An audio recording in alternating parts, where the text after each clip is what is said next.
you are able to hear me and see me well. Today it's going to be a very short session. I'm just going to be doing any questions that you may have. I already have few that you guys have submitted, so I'll be going over it, and I'll also be talking about the enrollment for the Creative Leap Academy for the month of October. All right.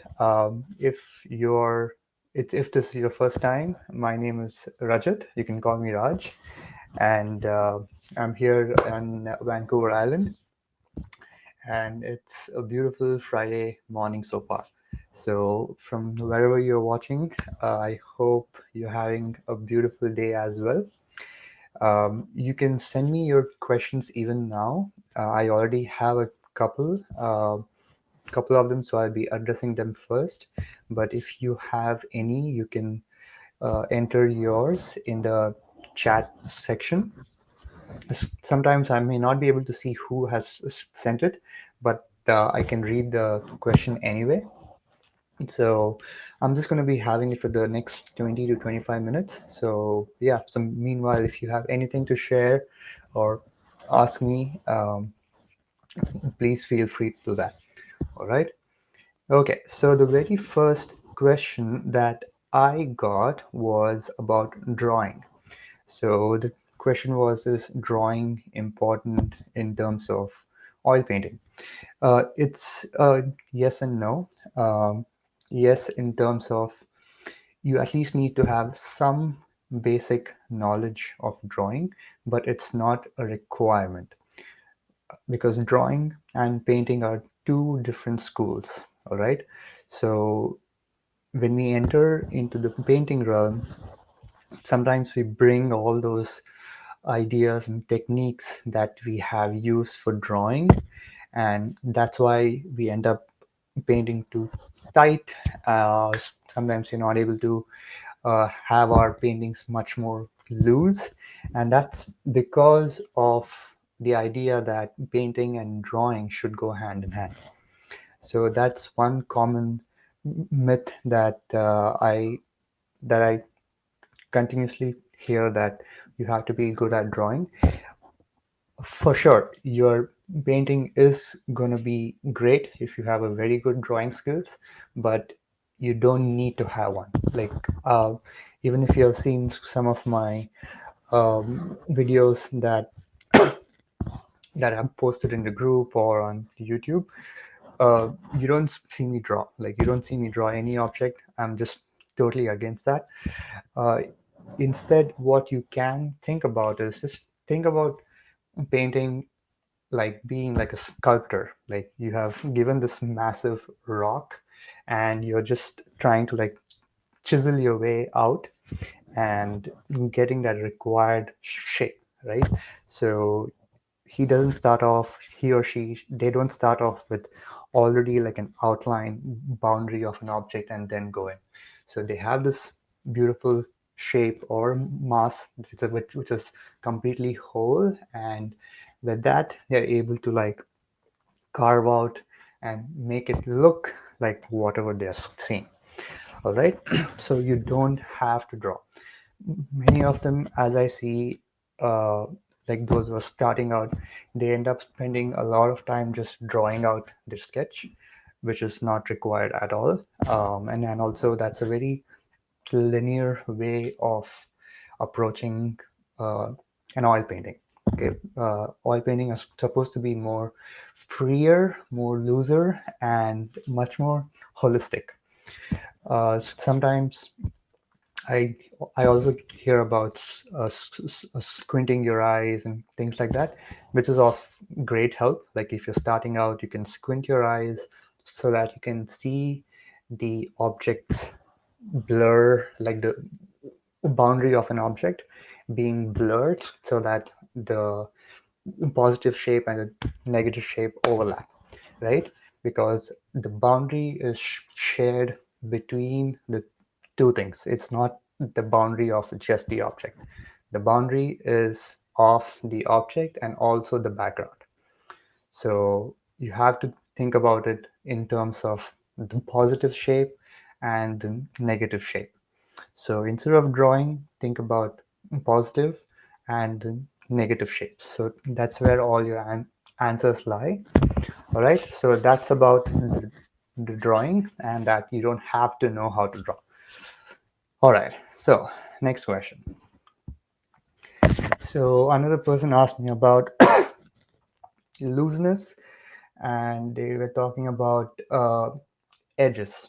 And yeah, so again, coming back to the idea of painting loose, um, if you're just starting out, like I used to do it so much when I used to go outdoors early, like in the beginning times, that you can squint your eyes. That's one help, so that you're able to see it much more holistically, and you're able to see, like, if there are 3 to 5 shapes, when you squint you can see the overall shape, like the overarching structure of that mass, right? So the whole idea is to simplify your objects.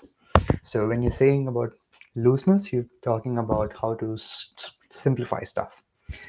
And the best way to simplify is to trying to combine 3 or 4 mass into one mass. Like you can practice it yourself. Like next time you are doing your practice, you can see if you can combine 3 or 4 shapes and instead just have one.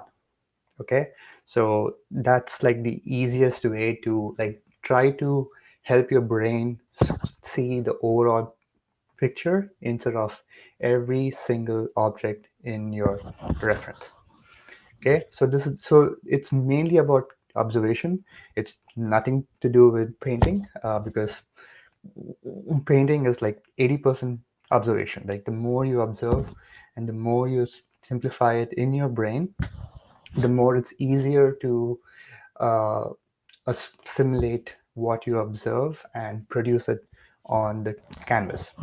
So sometimes what we think is required is not what we need. Like for example, it's not that you have that you don't have the technique or the skills, but it's mainly it's the way you observe. When you're able to change the way you observe, it automatically uh, adds up in terms of the way you paint as well. Okay, so looseness is about observation. So it's not much about what you do on the canvas. And the other way of thinking about looseness is also about brushwork. You need to keep your brushwork more uh, holistic. And again, this again goes back to the drawing. You have to see in terms of positive and the negative shapes. That's important. And the other one is you also have to study edges, because there are edges for everything, right? So you have an outside edge and you have an inside edge. Those are the only two edges, outside and the inside. Everything else is derived from this. Like you have the lost edge and everything else. Like, so whatever edges is derived from outside and the inside edge. So that's all there is. So try to spend some time learning about these edges, and also try to observe more. All right, so that's one way to get more looser in your artwork. So the next thing somebody asked me, because they all know I'm an engineer as well, so how long did it take for me to become an artist, and how did I manage along with my job? So sorry, I've just got this bad cough going on for past few days. So I've been painting for like almost 10 years now, while going to my job as well. I'm an engineer. So it took me at least 3 to 5 years just to get used to, because I had so much going on with my job, and I was in the States, and I kept moving. So it took a while to get adjusted with all of that. But once I got a hang of the basic skills and techniques, I was able to do more and more because it became much easier for me to like just set up a canvas and just crank out few works, right? So I think the first 3 to 5 years were slightly slow, but once I got to know that I was serious about it and this is what I enjoyed doing, I think after that it went really really fast. And but again, it's not required that you spend 3 to 5 years now. It's like I completely call out for those who say that it takes a long time to learn how to paint. It's absolutely not true at all. I mean, yes, you have to know, like, there are only two main things that every artist has to go through. One is that you have to make your brain and hand go, like you need to be able to communicate well between your brain and your hand, because you observe through your eyes and it goes and gets processed, but whatever comes back through your hand, that's the key. Like, you should be able to communicate that stream very effectively. Once that's done, whatever comes out of the hand is much easier to control. All right. So what takes time is your observation skills, and after that, with bit of technique and bit of practice, it's much easier to work after that. So I think the first 3 to 5 years, it took me a while to observe because I really didn't know. I was like focused a lot on technique, like the second part of the equation, but I was not concerned about the way I simplified the way I saw and how edges worked and everything, right? So you have to have an understanding about, okay, how to simplify what I see. So I think that gave me an edge after that and really progressed my growth. So even for me, in this like students within the academy, I always tell them that if you're able to simplify something, you have already done with your artwork even before you began. Like, it's that simple. So and again, somebody asked me the other day that how much time I take to complete an artwork. And again, it's totally irrelevant. You can do it slow or fast. I have absolutely no concern about that. But the main thing is, even before you start, if you just slow down and try to understand what it is that you're doing, and if you already have that communication going on within your brain, okay, this is what I'm going to do, this is what I'm going to do, then it gets much easier and much quicker to complete the artwork. It shouldn't happen that after you start working, then you go back and try to think, what do I do now, right? You should already have the answers before you start, but you should also enjoy the process when you're at it. Okay, so that's that. And I have one more question, but I'll first go through some comments here. Where do you get your inspiration, and what's your favorite things to paint and draw? Um, I look at many artists who are in my network on Instagram or on Facebook, and I really enjoy um, capturing light. I think that's my one of my pet peeves, that I enjoy capturing light and the way it hits and like changes everything it falls on.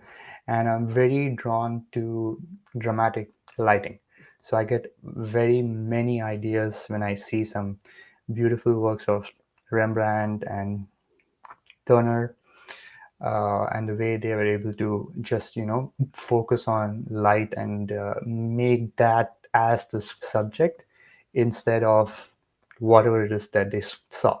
So when your subject is much more elusive, like the light and the air and the atmosphere, and when you're able to see the something that's not so visible. Like, it's amazing what they were able to do. So I'm really like drawn to their works, like Rembrandt and Turner and Sargent. And above all of that, I enjoy being outside. Like, I love painting landscape, and I just enjoy how everything falls in place when I'm doing a landscape. The way the light hits as like the objects around me, and I think landscape was my very first inspiration to get started. And I saw so many artists go out and do their artwork outside, and I think that's when I first decided that this is what I want to do. So yeah, so my favorite inspiration are just being out in the landscape. Okay, how should I keep my paints on my palette when it takes days or weeks to complete a painting? Not wanting to waste paint, can I wet palette? Can a wet palette be used? Um, so what I generally do is I have very small batches of paint, uh, like on my palette, but I use them quite a lot. Like, I just keep adding and adding and adding, because I mix my paint every single time that I'm working on my canvas. But again, as you said, if it's going to take a few days or a couple of weeks, I know that you get like a plastic box. I forgot what it's called, but I'd be happy to share that link. It's a completely airtight box, and you can just take your palette and keep it in. And I'm sure last time I used it, like, it was wet for at least a week or two. Again, it depends on where you are. If you're in a very warm environment, then the paints do dry out. But here in the winter, like, I have no issues of even just keeping it out open. But if that's your concern, then I would highly recommend using those uh, airtight or air sealed plastic carriers, and you can just drop your palette in it. And again, sometimes when you say it's dry, uh, only the outer skin may be dried up. Like, so if you just take your palette knife and just remove the outer skin, usually the insides are still wet. So that's what happens when I do. Sometimes it's about a week before I paint again, and I know that it's already dried up. So I just take the outer skin layer, and I just add a bit of my walnut oil for each of my paint, because walnut oil walnut oil is what I use as my medium. So you can add a bit of like a drop for each of your pile of paint, and you can try to get it back to the consistency that you want. Okay, so if that helps, let me know, and I'll see if I can find the link for that carrier, the airtight carrier as well. Okay, so any more questions so far? So let me know if you have any. I have one last one. uh, how much time do I commit to my artwork? Okay, so as a working professional, I usually spend at least an hour a day. Again, sometimes it just depends on how much time I have and what my other priorities are. But my goal is not about the time. My goal is about how many paintings I have to do in a week or like 2 weeks. So once I know my overall goal, I know every day how much I need to allot, and also what my other goals are, because I also have other things going on. So sometimes it may not be directly towards painting, but it can also be to like answering some questions, attending to my students in the academy. So it all depends on your overall goal.